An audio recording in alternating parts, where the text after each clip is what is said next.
Kaya pala ganito ang naging resulta ng kapalaran ko. Kasi alam ng Diyos na kaya ko. Sa edad kong to, napagod na akong magmadali. Kaya lahat ng ginagawa ko ngayon, ini-enjoy ko na lang.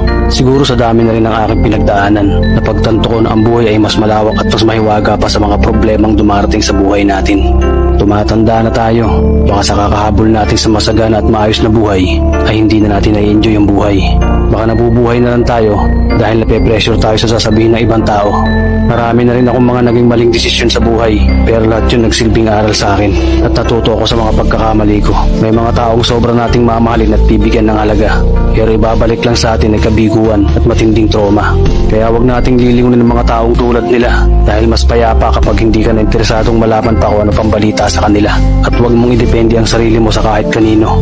Tandaan mo, kahit sarili mong anino, iiwan ka din nito kapag madilim na ang paligid mo.